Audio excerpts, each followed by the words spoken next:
Hello, everybody. Welcome to another episode of Poetry in the PM. I hope you guys are doing well. Sorry, I took yesterday off because it was my first wedding anniversary, so I thought it would be rude to not completely dedicate my day to my wife. So apologies, but I'm back. And not only am I back, but I'm back with an amazing guest, Alberto Frezza, my Italian brother. We met working on Station 19, which, by the way, is still going. We had to shut down early, but they, on Station 19, had actually already finished shooting, so they were luckier than us. They had more in the tank. So there he is. Eccomi. Ciao, Alberto. So I want to start off by thanking all of our healthcare workers, as I always do. If you guys are working in a hospital, whether you're a doctor, a nurse, security guard, you're working in the kitchens, janitor, whatever you're doing, if you're there and you need to be, we appreciate you. You guys are keeping us safe. So thank you so much for your hard work. On a more somber note, we lost an incredible actor today. We lost one of our amazing artists, Irfan Khan.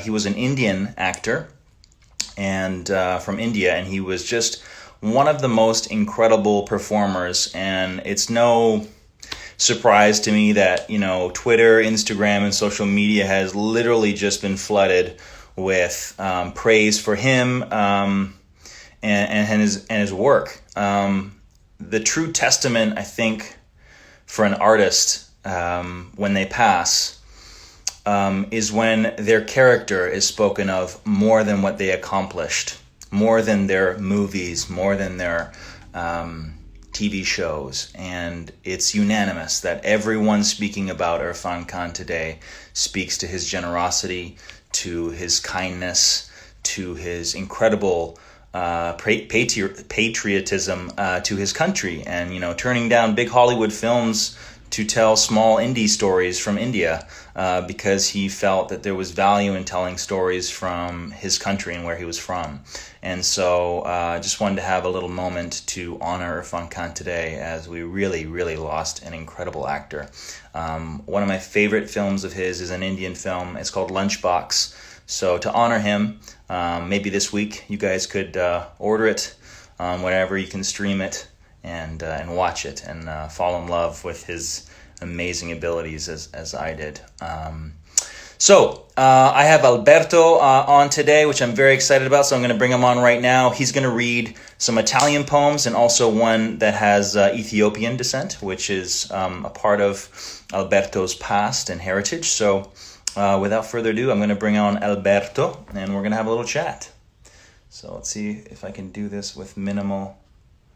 where is he?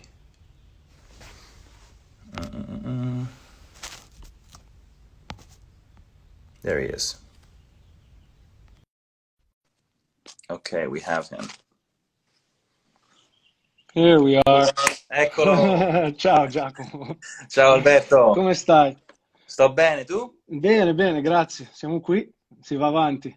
It was so amazing when I got to work with Alberto, guys, because it's not often that I meet someone who has a very similar story to mine and who also speaks Italian. I've certainly met a lot of Italian actors in my time, but they're usually second, third, fourth generation, and they don't speak the language. So it was really refreshing to meet Alberto and have someone else in LA who speaks Italian, and we connect in this way. So, which is interesting that we end up being, on two. Well, I guess the spinoff. My Station 19 was a spinoff of Grey's, and then also Stefania's with us. So we have this Italian community on the Shondaland world. They found some really good nice people. Yeah, they did. Yep. So tell, how has your quarantine been so far? It's been, taking it day by day. I go through moments, but mostly it's been positive, I have to say. I've been fortunate enough to, be at home, and, we're not in the front lines taking care of people like our healthcare workers. So we're fortunate. So I'm taking it day by day, reading, watching movies, playing my handpan, and doing that kind of thing. What about you? I've seen your handpan. It's very cool. Isn't it? Is this something that you have just kind of recently taken up, or you've been playing for a long time? I guess it's been about a year now. It's a beautiful story because I fell in love with the instrument randomly on the internet. I saw a video, and then I was walking through the streets of Naples with one of my best friends, Tommy, and we were walking by the sea, and there was this guy sitting there just playing this handpan, and I just was in awe of this sound and his way of playing that when I came back to LA, I ordered it. I found one You're and like, I I gotta and I get my ordered hands it. on one of I got to those. get it, and so I did, and it's been, I play it almost every day. I'm Very cool. fairly good at it. And then you go online and you see these real musicians, and then you Yeah. take a step Well, back. it's nice. Well, you have all the time in the world to work on your handpan Exactly, skills. exactly, Very good, very exactly. good. So, tell us a little bit about these poems that you brought today and how they kind of came to you. Well, when you brought up the idea to have me on you as a guest. I started doing a little bit of research on plays that I had known, and then I asked my mom about Right. if she had any kind of plays that oh, sorry, not plays, poems that she would recommend, and she brought my attention in Io Passato of Alda Merini, which I had personally never read. I had read Io ero un uccello, but not this one. And when I read it, I kind of one, I fell in love with it, and two, also Alda Merini was born in Milan, like I was, and I felt it was right, to maybe bring her work into Of this. course. Very Yeah, appropriate. I love yeah, it. yeah. And then Lemon Sisai, who is a man that was born in England but is from Ethiopia, and I was raised in Ethiopia. I was born in Milan, raised in Ethiopia, spent most of my childhood in Ethiopia, and my love towards Ethiopia never goes away, and it's my parents still live there, so it's very close to me. And one piece of this, I mean, I guess all of this poem from Lemon Sisai speaks to me, but there's this one piece that just, when he's talking about the Ethiopian man, it's just, you can't not imagine yourself in Addis. I can't I can't not imagine myself in Addis, growing up with my friends and spending time with my family in that culture with the Ethiopian people. It's just wonderful. So I decided to do this. Yeah.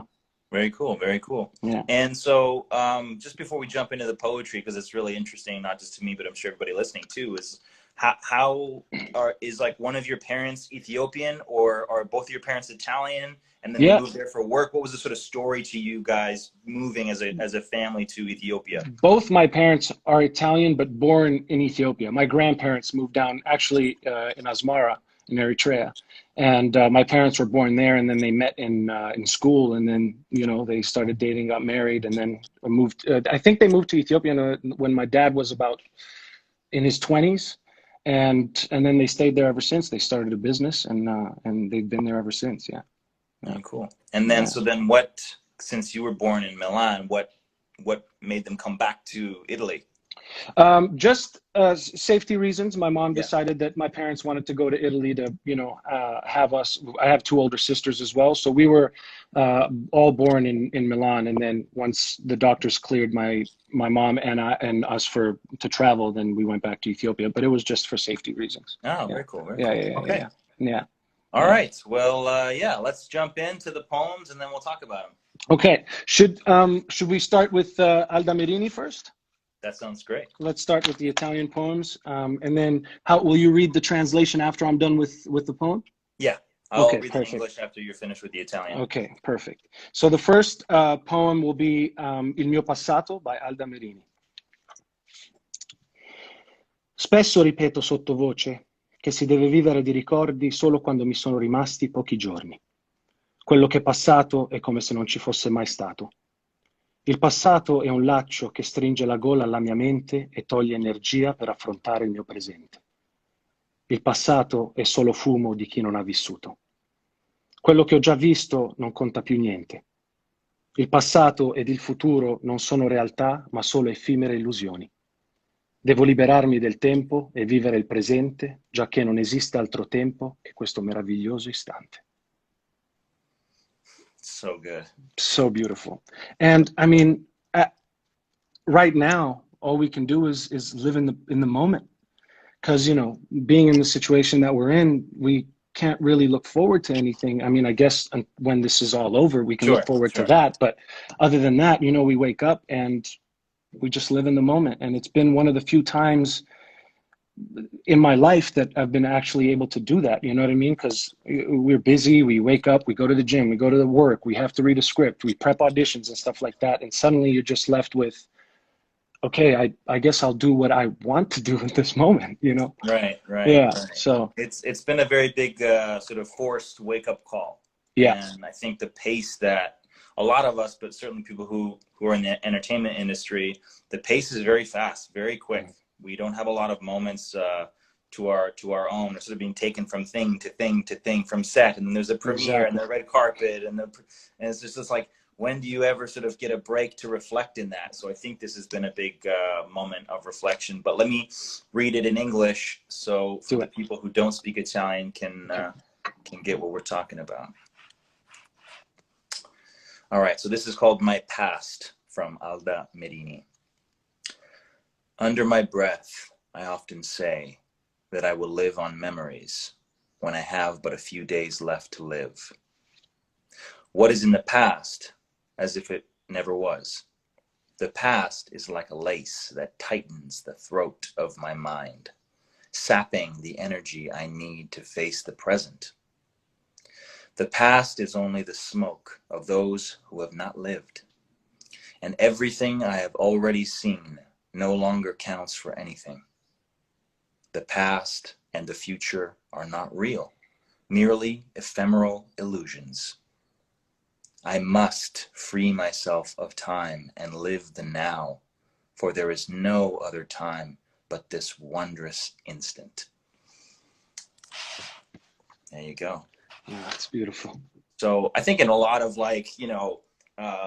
Buddhist cultures and different religions, it's sort of something that's always woven in, of this thing of being in the In the moment, moment. right? Being present. How can we be more present and in the moment? Certainly, like when we meditate, we're talking about being in that very moment and nowhere else, and that's the only way we're going to kind of, find peace. But I thought that in this poem, he's not even talking about a moment. It's like an instant. Like, it's like even smaller than a moment. It's so specific. It's so, like, it could be a millisecond that he's talking about. You know what Yeah. I mean?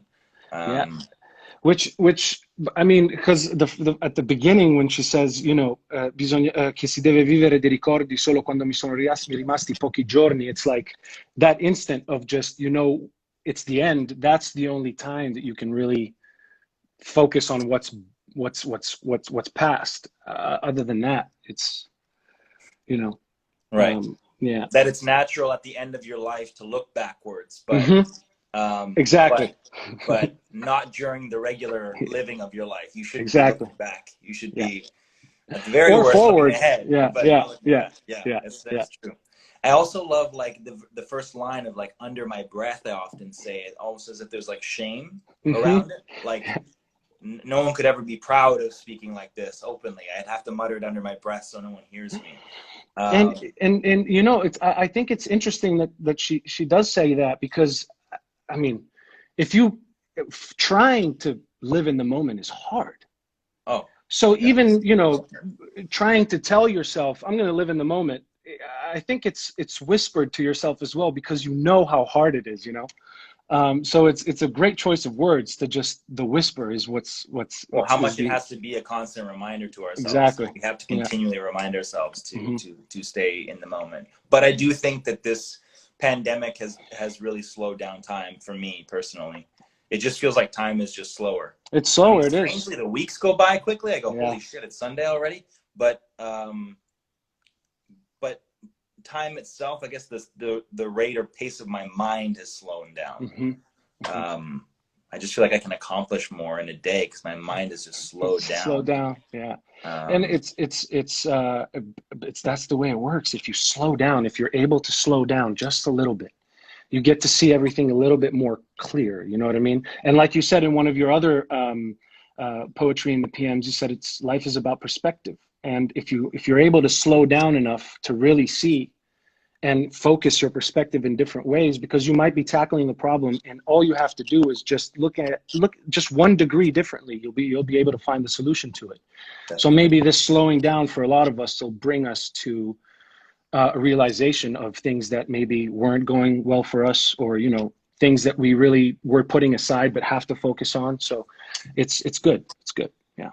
What is so like this poetry, I guess, for me was something that when I first realized that we were going to be quarantined and I was left alone with my thoughts and I was thinking of like, oh, okay, like what an opportunity to look at and investigate things that I've kind of been neglecting.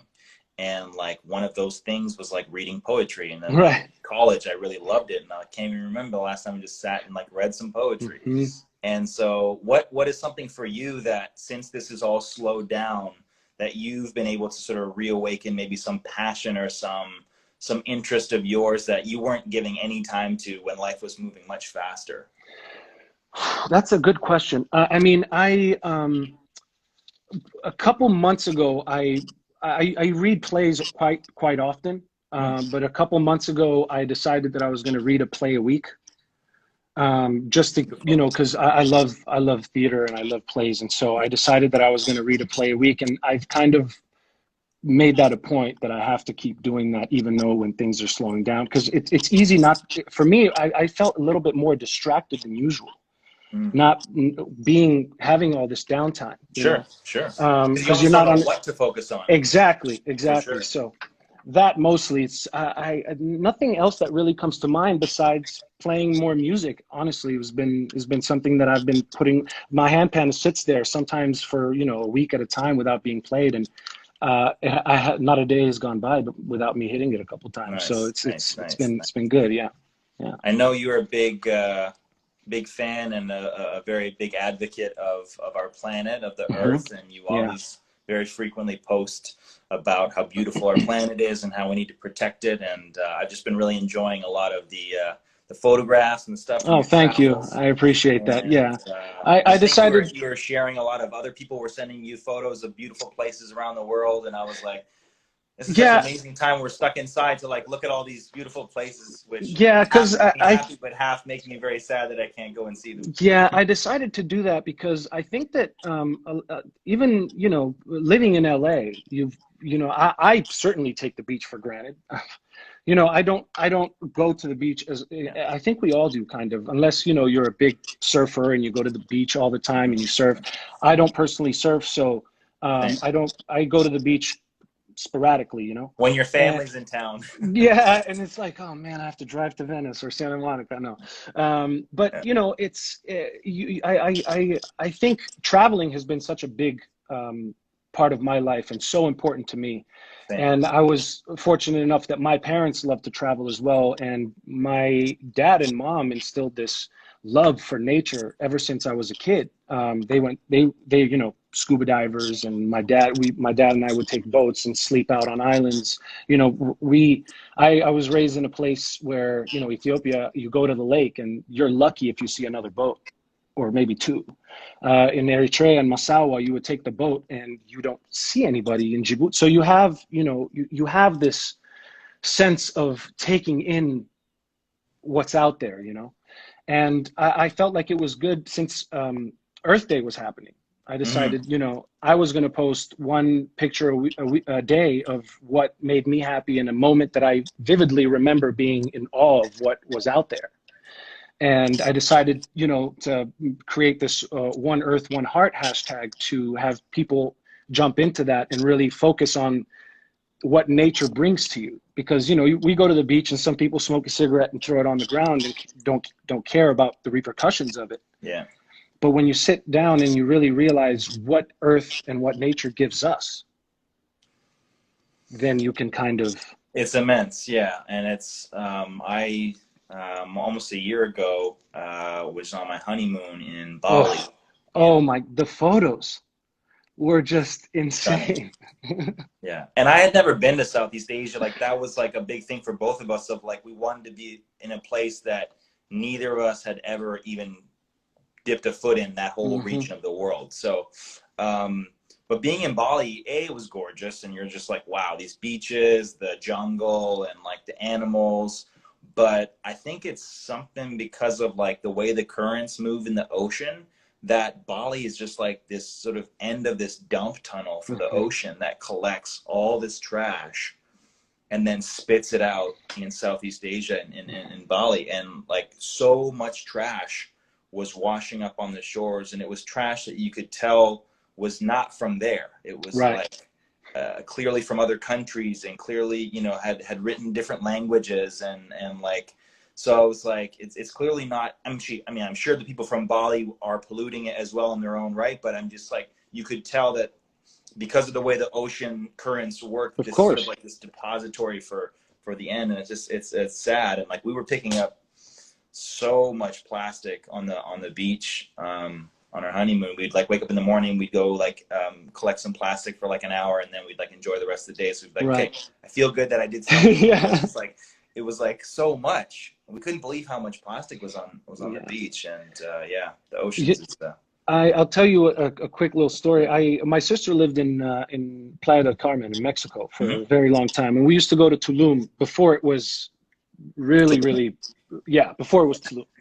And the last time I went to Tulum, I was still a beautiful place, gorgeous. But I would walk on the beach and I would, dig my feet in the sand and kick it up, and microplastic, just pieces of tiny plastic everywhere. It was just blended in with the sand, and for me, seeing it in about what 10 years, if we continue going at this rate, I don't know where we're going to end up. I am, well, like in the sort of few positives of this whole thing, definitely has been the Earth getting a much needed break from our, Yes. carbon footprint, and less cars, less boats, less gas in the ocean, less,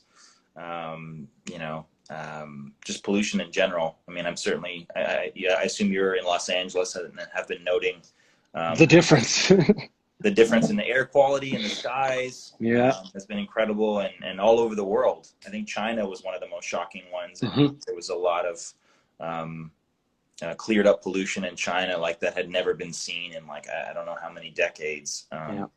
And because China produces so many things for the whole world, so having that whole part shut down just shows how much pollution that country's creating. So Absolutely. all right, well, let's Yeah. jump into the The other second one, second Italian Alda poem. Merini. Okay. The second Alda Merini poem is called Io ero un uccello. Io ero un uccello, dal bianco ventre gentile. Qualcuno mi ha tagliato la gola per riderci sopra. Non so. Io ero un albatro grande e volteggiavo sui mari. Qualcuno ha fermato il mio viaggio senza nessuna carità di suono. Ma anche distesa per terra, io canto ora per te le mie canzoni d'amore. It's a very sad one. I'm going to read it in English, and then Go we'll ahead. jump into it. So this poem is called As for Me, I Used to Be a Bird by Alda Merini. As for me, I used to be a bird with a gentle white womb. Someone cut my throat just for laughs. I don't know. As for me, I used to be a great albatross and whirled over the seas. Someone put an end to my journey, without any charity in the tone of it. But even stretched out on the ground, I sing for you now my songs of love. I have to say, I think this one is my favorite one out of the two. Just because what birds represent, what they symbolize is, and she talks about this journey of her flying so high. And when somebody sees something fly so high and they can't reach that, they want to bring it down. And I think that's, birds have just been, they symbolize freedom. They symbolize future, something that we can look forward to. And Alda Merini's past is that when she was 15, she had a mental breakdown and had to end up going in a mental health hospital for a very long time. And she was going in and out for about a good 10, 15 years. And the reason why she had her first mental breakdown was because her father, when she received a letter from from a critic saying that her poems were beautiful, and she was only 15 at the time, and she went up to her father and said, Dad, look, I have this letter from a critic, and he loves my work, and he ripped it up in front of her and said, poetry will never feed you. And so, in and out of her, troubles, that's when her deepest and most dramatic and passionate work really came alive. And I think it symbolizes her difficulty dealing with her life and her work. And even though people are trying to bring her down and cut her throat, whether she says here, silence her, she will still sing her songs of love because she really loves. She loves deeply, and that's something that you'll never be able to take away from somebody. If their love is genuine, if their love is deep, there's nothing greater than that, and it'll just keep you going, And it says, distesa per terra, I still sing for you, Yeah. Still, even stretched out on the ground, I still sing for you now. My Exactly. songs of love. I also think it's like, interesting to make a metaphor or comparison to an animal, because I think animals in their hearts are really only capable of love as well. You know what I mean? And to like people who torture animals or who are mean to animals, you know what I mean? Animals could never understand why someone would hurt them, and they would never. And if they were to hurt a human, they would simply just be defending themselves.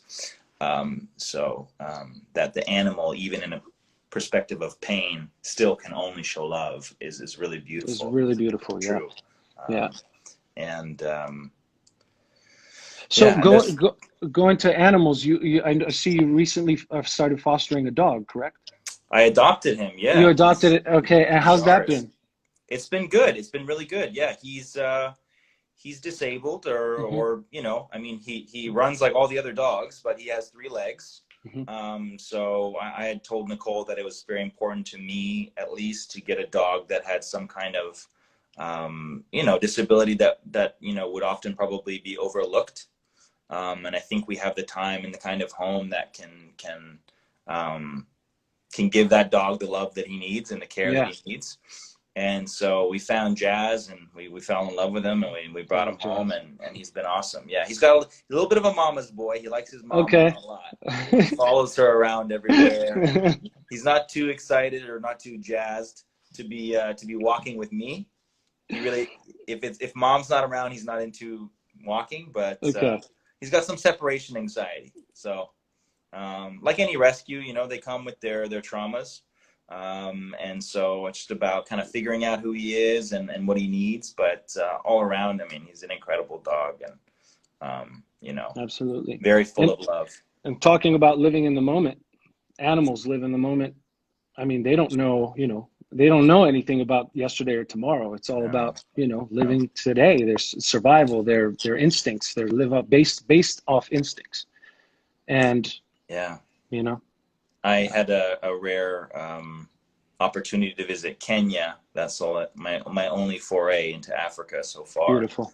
And did you go on safari and stuff? I did, yeah. I did. I was there for about 10 days in the Masai Mara, and just got to witness some incredible animals in their natural habitat. No cages, no fences.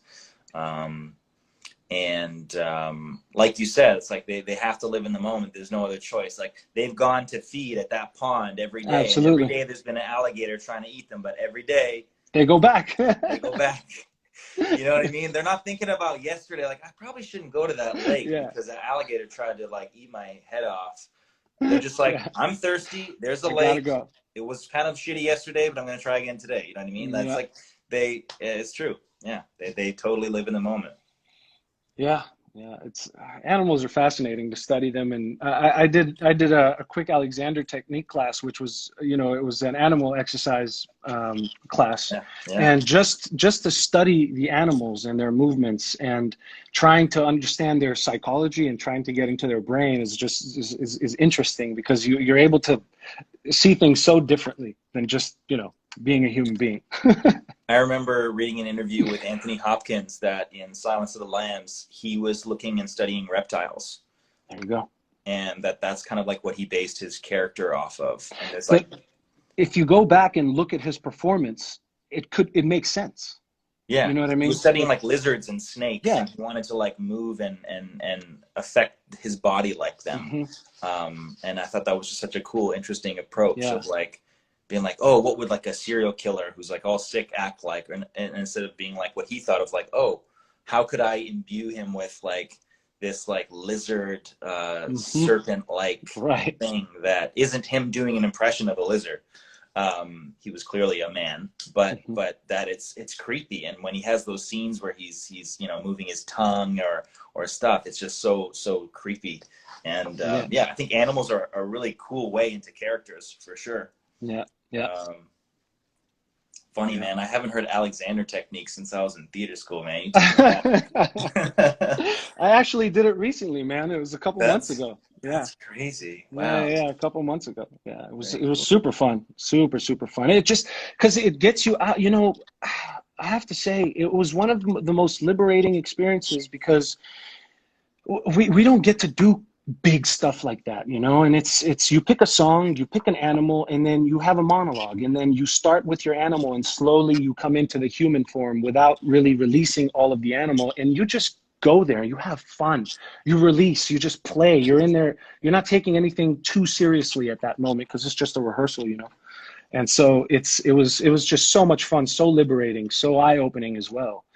And it just brings me back to you know, animals are so sophisticated and they're so intelligent that, you know, we could learn from them.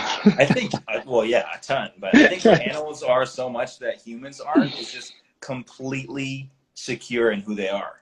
Hmm. Like Yeah. they are 100% authentically themselves. Yes. Whereas we as humans have all these masks that we wear. Hmm. You know, we have like who I am around my girlfriend's parents, who I am when I'm at a Exactly. job interview, who I am with my friends, who I am with my dad. You know what I mean? We have all these kind of characters that we play that we don't really notice.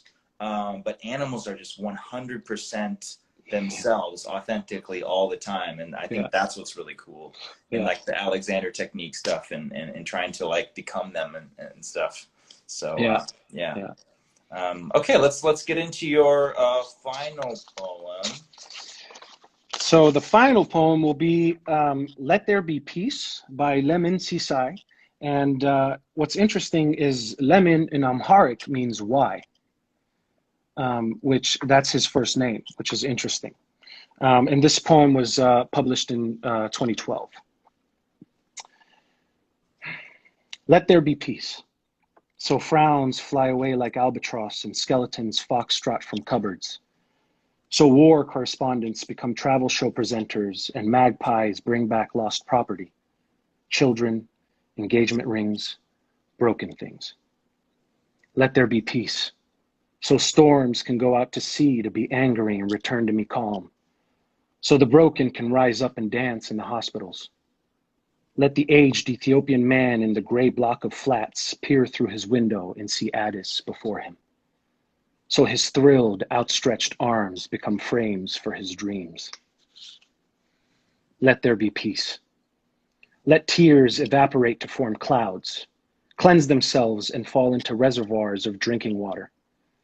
Let harsh memories burst into fireworks that melt in the dark pupils of a child's eyes and disappear like shoals of silver darting fish. And let the waves reach the shore with a shh, shh, shh. Beautiful. I love the ending of the shh, shh, these Yeah. sounds of these waves. You can almost just close your eyes and And pretend that you have an ocean in front of you. you know, I also kind of was thinking about this as in, you know, the ocean sometimes is just trying to silence us, to just quiet down, just listen to the silence. And our silence would be the sounds of nature, right? So, and we don't really take the time to ever do that. And some of the most important decisions, or some of the most amazing moments, or, you know, the light bulb that went off was, you know, spending time while I was fishing or on a beach with nothing around. And you're able to really think things through without distractions, and really make decisions off of, I guess, gut, and really being able to follow that. And I think here again, the albatross is a bird and the animal that's used in the poem. So that brings it back to the Aldamerini poem as well. Yeah, and I think peace and freedom kind of go hand in hand. Hand in hand, exactly. So him speaking about peace, but then mentioning a bird who is a symbol of freedom, you know, and like when he mentions the people who were broken, I think, in the hospitals. Yeah, in the like hospitals, letting yeah. them dance and be free. So like there's a lot of peace and freedom, and Jesus, I mean, let there be peace coming from an African country. I mean, God, Africa has had, their history has been so wrought with war, and so much, even in South Africa with apartheid, that, you know, peace just seems like there's no other word that best describes that place and what it needs. And also, I mean, if we go back to his story, and, you know, his upbringing, you know, being born and raised in Britain, and just in and out of the foster care system, and not, you know, being renamed with a name that was English, and him trying to find his roots, and finding his mother for, you know, 18, 21 or 21 years. He was 21, yeah. He was 21 when he found his mother, and at 18 he realized, and he found out what his real name was, which then he changed to Lemon Sisai. And, you know, a man coming from, having lived through what he lived, and still wanting peace in the world, you know, and having such a bright outlook on life, and asking for tears to be, you know, evaporated and become water that we can drink to feed ourselves and our soul, you know, is something so beautiful. And yeah, and I think, you know, for anyone who goes through something terrible, certainly traumatic from their childhood or whatever, I think something that is in common with everybody who goes through those things is they wish that it would never happen to somebody else. Yeah. And I think for him, you know, this peace is that he's hoping that no other little boy or little girl who you know, by chance is surrendered in the foster system due to a parent who's not able to be there, is lost in that system and is stripped of their identity, and not just their name, but really their identity, you know what I mean? And for those of you who don't know, that this poet was born in England. His mother had to go back to Ethiopia. He was raised through the foster care system, having different names given to him, and also different religions being thrust upon him that, you know, weren't from his culture. And at 21, finally, through research, finding his mother, finding his name, being united with his mother, and then fully claiming his culture of Ethiopia, and wanting to write words and poems to celebrate, you know, where he was from. Yeah. So I think we all, you know, really dream to have our identity. And I can't imagine my whole life not knowing that I was Italian and that my mother was Irish and that I didn't know where I came from. I can't imagine how imprisoning that could be. You know, because growing up, you know, in Ethiopia, I was always considered the Italian kid. And then when I went to Italy over the summer, everybody was like, "Oh, you're Italian. You speak perfect Italian, but you live in Ethiopia. So what are you? Are you Ethiopian? Are you Italian?" And then, you know, I've dealt with an identity crisis my whole life, because, you know, I just never knew where do I belong? Where am I from? Yes, my parents are Italian. I was born in Italy, but then I was raised in Ethiopia. All my childhood memories are from there. But it was just very, you know, hard to deal with. And then and then, but mine is, you know, a very, very small degree of the identity crisis. When you put yourself in the shoes of Lemon Sisai, where he went his whole life, not you know, he goes to a family that adopted him, and then they abandon him again, and so he's like, what's wrong with me? Where am I from? Where are my real parents? That becomes a whole different world, you know. Sure. Yeah. And what I really respond to this poem is where he says, let the aged Ethiopian man in the gray block of flats peer through his window and see Addis before him. So Addis is the capital city of Ethiopia, and that's where I was raised. And even though I'm not an Ethiopian man, I can put myself in those shoes, just, you know, living in, because I lived also in New York or in Milan, and you live in these apartment buildings that are huge, and you're surrounded by just buildings and concrete, and all you want is Addis. And I can just imagine myself, you know, looking out the window and just imagining myself there with my friends and my family. And I really respond to that piece very, very much, because I truly miss the country very, very much. It's such a I beautiful hope to place. visit it one day, and I hope that you're there Well, with me, man. I hope so. I really hope so, for I you to want come, the and we'll be guided there. tour. Yeah, absolutely. Beautiful. Absolutely. Yeah. Beautiful. Yeah. Okay. Well, I usually take some questions and comments from people down below, and Ok. abbiamo Alberto, italiani, dove Siamo qui, siete? esatto. Ho visto che Um, qualcuno aveva detto di dire qualche parola in italiano, quindi siamo qui. ok, dai, parliamo italiano. Vai. If you guys have any questions, se avete delle domande per noi, chiedeteci sotto. Vediamo. Com'è che si fa? Ah, ecco. Vediamo. Parlate italiano, sì. Ecco, stiamo parlando italiano. Ciao Italiani, dove Natalia. siete? Say hi from Brazil. Thank you Lots of for this. I Italian love this talk. flags. Thank you very much for being here with us. We appreciate that. This is a great idea, Giacomo, by the way. It's been a pleasure watching your poetry readings and also being a part of it. So thank you for having me. I really Thank you appreciate for that. being on, man. Yeah. This is awesome. Yeah. Oh, somebody wrote, do you write poetry? Probably have at some point, but not like every day. I don't I wouldn't call myself a poet. Yeah, well, me neither. Definitely not. Definitely not. I like to leave it to the professionals. Yeah, absolutely. All right, let me see what else. Meglio l'Italia, l'America. Tutte e due. Poems today. Have any projects coming soon, Alberto? I don't know where you are with. Well, I'll respond to that question. I was currently shooting a TV show called The Flight Attendant for HBO, but everything's been stalled for now, so we'll see when that will pick up again. Okay. So you were kind of you guys were shut down? Yeah, we were. I was actually in your city at the beginning of January, filming over there in Rome. You lucky. I was super lucky. Else. One of the best experiences of my life. It was incredible, and I had never spent that much time in Rome, Giacomo. And I mean, I just got to live this. The first day I got there, I landed at like 4 a.m, and I went to the hotel. I took a shower, unpacked the luggage, and then started walking. And I went everywhere, and there was nobody there, because, you know, in Italy, early in the morning, there's nothing. Yeah. Well, that's very close to the bar opening, so you could probably get like the fresh cornetto in like an hour and a half from there. Exactly. Giacomo, il tuo ricordo più bello dell'Italia? L'infanzia.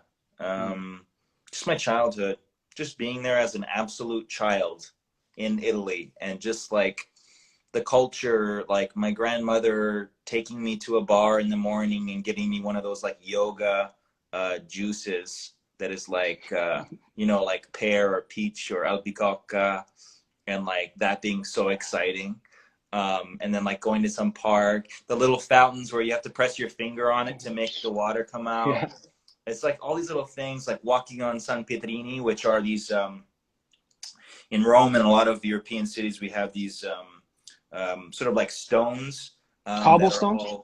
They're all put on the ground, San Pietrini, and just makes the streets so beautiful in Rome.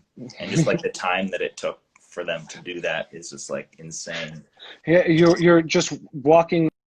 That's, you know, untalking, and you're walking up up these stairs that are marble, and you know they were made I don't know how long ago, and you just realize, wow, there's nothing there. You can't not be in awe of everything that's in Rome. You know what I mean? Everywhere, Cobblestones. Someone wrote that. cobblestones. Thank you. That's the word. Cobblestones. Sorry. Hmm. San San Pietrino, yeah, Pietrini. Yes. yeah, There we go. San Pietrini. Yes. But yeah, just growing up in Italy as a kid was just so amazing. Just like what we could do with so little. yeah. Um, but I was never aware of it. Like I remember like sometimes there would be like we have these things called the pini romani, which is like a Roman pine tree, and they're everywhere in Rome. There's these beautiful large trees, and they usually drop these like pine cones, and you could actually eat the nuts out of the like the pine nuts out of them. And so I remember like as a kid like finding pine cones with my friends and like eating the pine cones. Yeah. Just like little things like that I don't know. I feel like for someone who eventually wants to have, you know, a son or a daughter, I think like, how could I possibly recreate my childhood? Like the world is just different now. I don't know how I could possibly give that child the same experiences that I had. You know what I mean? Yeah. I really don't know. The freedom that we had, you know, now it's like, there's all these like police and like crime and stuff. And like people don't let their children like walk out. The doors are all locked and like, you know what I mean? It's a different world. But yeah, which I imagine with you in Ethiopia, like just freedom and Yeah. being able to play and less I mean, rules and stuff. no, I mean, you know, you just got to be respectful. We had so much freedom, you know, and there was the capital city, which was Addis Ababa, and then you would just drive to lakes around the city, and there's just really nobody there. So we were always running around, swimming, fishing, hiking, you know, doing all sorts of things completely free, just, you know, living our childhood to the max. It was incredible, incredible. I wouldn't, you know, change my childhood for anything. Same, I think same. And I don't know how I looking could back, possibly recreate it. yeah, I know it's kind of like you said, things are different. I don't think it'll be very different. Yeah, Well, you know, you can take bits and pieces from your childhood and see if it works, and definitely, hopefully definitely. they get a great experience as I well. remember in Rome, so just outside of like the center of Rome, there's an area called Leur, and it's a little bit more modern. There's a little bit more like businesses and banks and stuff like that. And there's a lake there. Lake. It's more of like a pond. They call it Laghetto di Leur. And Hmm. my father would take me there, and there was these guys who did these free little puppet shows, like burattini, little little hand puppets. So they'd Wow. set up a little stage in a park. They'd invite all the kids, and all the families would all come, and we'd all sit down on the grass, and we watched these like random guys who just loved doing puppetry put on these puppet shows with their hands, and with like little finger puppet kind of things. I just loved it. And if I think about it, it was probably like my first kind of experience with like theater in a very Hmm. like basic reduced form. And I loved that. I was like, you couldn't, they had to like tear me away from um, it, because I was like so focused. Focused. Yeah, Right. yeah. I loved watching these little puppet shows and pretending. And then like I would make my parents like buy me the little puppets so then I could do my own puppet shows at home. So it was like using that imagination of those stories and then like making them into my own versions. And So, have you always? I don't think I've ever asked you this question. Have you always wanted to be an actor ever since you were a child, a kid? I did a film in Rome, in Cinecittà, when I was 10 years old.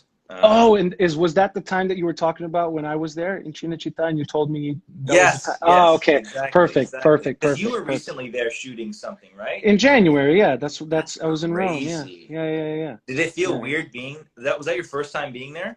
No, I had been to Rome, but it was the first. I consider it, yes, my first time being there because I had never spent that much time there. So I was there for I think maybe 20 days or something. And you know, sometimes when we're on a shooting schedule, you have 3 days off. And so all I did was just walk around Rome, Yeah, taking it all in. Yeah. beautiful, So you were beautiful. saying you were doing a film in Cinecittà? Yeah, and I was 10 years old, and it just sort of kind of happened organically. Like a friend of my uncle's was like a casting agent, and he was just a casting director, and he was like, oh, like Giacomo would be perfect for this little part in this film. Like, they got a little bit part for him as this like street punk, street kid. Um, and because I was always like climbing all over the place, climbing trees, climbing fences. And so I got to work with some really cool actors, and I did it, and I sort of just kind of pursued it ever since. Nice. But I kind of kept doing this thing because it was fun. I don't know, it's like even to this day that I'm like, is it what I want to be or what I'm put on this earth to do? Like, I don't know. I love it. I love the people that it connects me with. I have fun doing it. So, and therefore, I've never stopped doing it. But I don't think I've ever sat down and was like, I want to be an actor. Like, that's what I'm going to do.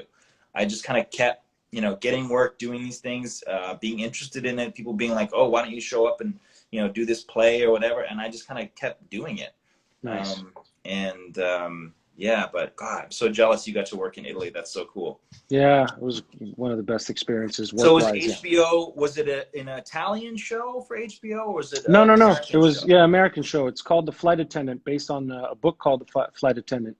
And the characters' stories go, I mean, all around the world. Starts in New York, goes to Italy. I think they went to Bangkok as well. Yes, Bangkok as well. I didn't get to go there. I played an Italian on the show. And so I was a guy in Rome, and so that's why I was there. Very cool. Did they cast you from Italy, like from an Italian agent? Or No, they from cast you here. From here, yeah. Oh, okay. Yeah, From LA. yeah, from here, from LA. Fantastic. Yeah. Very cool. It was Well, I really can't wait cool. to see it when it comes out. I hope it goes. Yeah, hopefully. Yeah, hopefully. It's weird. I read that some programs for the BBC are currently shooting. Oh, really? In England. So, and there was some productions that started in Australia. So, it's weird to know, like, every country has its own laws and they're doing things differently. So yeah, it'll be interesting to see the first few weeks of, you know, when we go back and how our industry's changed and how we're going to have to we're going to have to be able to adapt to the new situations and the new. Yeah. Like, I don't think that we're going to wait till this is over to start back up. It's just not possible. It's not sustainable. So I think we're going to probably wait till the curve is a little bit more flattened and then come back with really aggressive protocols, because other than that, it's like we can't just not work. Exactly. Not, you know. So, parlate italiano, ma quanto siete belli tutti e due. Oh, grazie, anche tu. Grazie mille. Un bacio entrambi da Genova. Oh, Genova è bellissima, adoro Genova. Bellissima, proprio bella, sì. Mio nonno viveva a Genova. Sì. Quindi passavi molto tempo a Genova? Non tanto, ma un paio di volte sono stato a Genova per visitare mio nonno che viveva lì. E lui faceva foto di tutte le navi che venivano. Ah, che bello! Sì, lui aveva tanti libri di foto di le grandi navi. Navi che passavano. Mi piaceva. Che bello. Alberto, ti è dispiaciuto lasciare Station 19? Certo, devo dire che comunque è stata un'esperienza bellissima lavorare con le persone, cioè passi così tanto tempo con le persone con cui lavori che con certe persone riesci a creare un legame abbastanza forte, quindi non poter vedere quelle persone quotidianamente è un po', ti rende un po' triste, però comunque è stata un capitolo positivo nella mia vita e sono felice di averla passata e adesso si va avanti. Si va avanti, non dietro. Non indietro, in avanti. Presente o avanti? O avanti, esatto. Dai. Hello from Peru. Oh, you guys got... finalmente capisco, qualcuno ha detto. Dialetto, per favore. Do you speak Italian at home with your wife? Somebody asked. Do you guys speak Italian? No. Yeah, Nicole does not speak Italian. She knows a little words, and I teach her here and there, but we're still in the beginning of that. I could be a better teacher. But, I don't have patience. That's why I'm not a teacher. I mean, it's hard. It's so hard, especially not being, you know, because you live in the States, and you can only speak Italian so very, very, very few times a day could you actually do it, you know? So È difficile. È difficile, molto difficile, yeah. Mi ricordo che Stefania Spampinato mi dicesse devi iniziare a parlare in italiano a casa, dicendo, cioè, invece di pass that glass, pass that bicchiere, pass that, you know what I mean? Like, start just infusing words, inizia a mettere parole italiane piano piano, così lei piano piano inizia a A imparare quelle capire, certo. piccole parole, gli oggetti in casa, e piano piano inizia a fare delle frasi, no? Però è difficile. Favorite movie of all times. Stand by Me is my favorite movie of all time. That's a good one. Yeah, yeah. Ooh. That's the movie that really opened the doors to acting for me. And I remember I used to watch it when I was a kid, and my parents had to take away the cassette tape from me because I was acting like them and talking like them. And so it was, but it's still up there. I can watch it any day, anytime. Still lives up to the I movie. haven't watched it in a long time, so I think I'm gonna watch that movie now. Like You this have week, to. I'm gonna You watch it. have to. Yeah, yeah, My yeah, God. yeah. It's funny though, because like we spoke about how powerful our childhoods were. And like that movie is all about, you know, being a young boy in your childhood and all the things that you experience and like all the firsts, all the, Exactly. you know, experiencing things for the first time. And having like friends around you also experiencing and sharing that joy and like, oh my God, I think I like this girl at school and like she likes me and like what do you think? And like your first kiss, like all these like amazing things and like viewing all that through children's eyes is just like so So good. amazing. Yeah. Because it just brings you back there, you know, it brings you back, it makes you feel like a kid again. Yeah. Yeah. I love Hook. Hook is my favorite Oh, what a movie. film. I mean, that's up there. It's got to be up there. I think it's up there for everybody, man. That's just such a beautiful movie. Again, just makes me want to be a kid, reminds Yeah. me to use my imagination and to not take things too seriously, as Yeah. Alberto mentioned before. So, yeah. And I love Robin Williams. He's my hero. So, Yeah. no, yeah. Hmm. What else we got here? Ciao, Let's see. Giacomo. Okay, guys. Well, thank you guys so much for listening today. I hope you had a good time. Thank you, Alberto, for coming on. Thank You're you an very much, amazing Giacomo. guest. I love the conversations that we had today. Thank you. Again, the poems that he brought were from Alda Merini. And the second one, or the third one was Lemon Sisai. Lemon Sisai. Yeah. So I'll put those in a story after this. So if you guys want, you can look it up. I would encourage all the watchers who are actually interested in reading these poems to actually go do a little bit of research on the writers, because their stories are fantastic, and you can really understand what they're trying to say with the poems when you learn about their history. So I think it's very important to do that. And there's a bunch of information out there. 5 minutes will be enough for you to read just a quick introduction to their to the people, to them. Definitely. I mean, this morning I had never heard of Lemon Sisai. I knew we were going to be doing this poetry reading of his, so I went on and I Googled him, and in about 5-10 minutes I had learned so much about his story. And so yes, both him and Alda Merini have quite the pasts and upbringing. So their poetry is just as interesting as who they are. So yes, exactly. Look into them as well. Yes, But thank you, Alberto. Grazie a te, Giacomo. You Thank you. Get back to the handpan. Oh yeah. So, I'll send you some videos. Yeah, please do. Okay. So thank you, fratello. Ti amo. Grazie a te. Grazie mille, Giacomo. Thank you everybody for tuning in. Grazie mille a tutti quanti. Giacomo, un bacio forte. Bacio. Ciao, Ci caro. sentiamo. Ciao bello, ciao.